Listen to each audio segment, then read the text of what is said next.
School will be starting here in Madison County on the 22nd.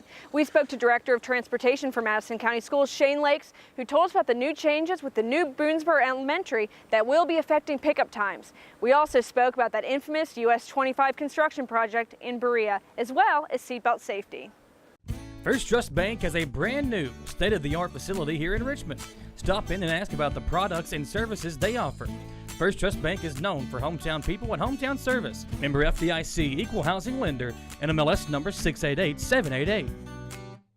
Well, we did add a new elementary school, Boonesboro Elementary, and it affected several schools because of the numbers in schools and everything. We tried to balance things out.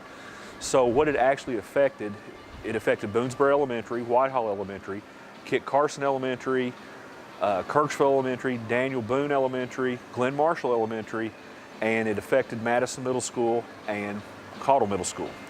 We had 36 drivers that it affected their routes. So 36 drivers, morning and afternoon, that's 72 routes this affected. So a lot of changes coming, and next Wednesday when we start school, the 22nd, it's going to affect the times that students get on the bus. What I would like to request is all parents have their students at their bus stop or where they get picked up early, way early if they could, 15, 20 minutes early watching, because where we have had to combine routes of different schools, students that may have gotten picked up late last year, maybe midway through the route, they may be the first ones on a route this year to a different school or to the same school, depending on how we've had to combine routes. It's a little confusing, but after the first week or so of school, everything becomes consistent. It's just we have so many route changes, it's going to be very difficult to pin down times at the first few days of school because, again, kids that were picked up last may be picked up first, kids were picked up first may be picked up last. There's some changes in Berea with construction along US 25. The things at the first of school that change, everything is a lot slower. Drivers are having to get accustomed to new kids on the bus, people that have moved in, new routes, so everything runs slower. It takes the schools longer to get kids on the bus. When you have, especially elementary, when you have elementary kids, you're trying to load them, they're new, you know, first graders going to certain schools, kindergartners going to certain schools, move-ins. They are very careful to make sure they get on the right bus. So it takes a little while to load them, takes longer to load them than it normally does after we get school started. So that puts everything behind. So students are very often late the first few days of school getting home. It just takes a while to work out the kinks. After about a week of school, times become very consistent because kids know where to go, drivers know where to go, they know where their stops are, and you know, we try to be as safe as we can. We have radios, drivers know that, you know, they may be out to a lot longer the first few days, but we will get every kid home. We have ordered 9 new buses.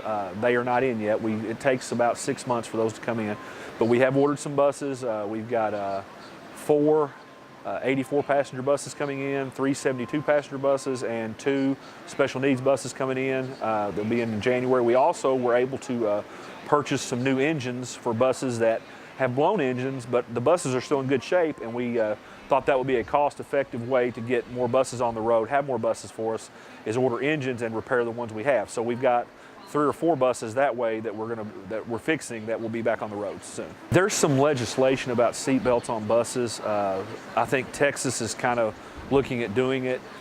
The reason we don't put seatbelts on buses, and if you've been on a bus lately, they're making the seats higher. That's for safety, and the backs of them are padded, and we have regulations. We have to keep those seats padded well and make sure that they're in good shape. We have a person here at the garage that just her main duty is to keep seats repaired.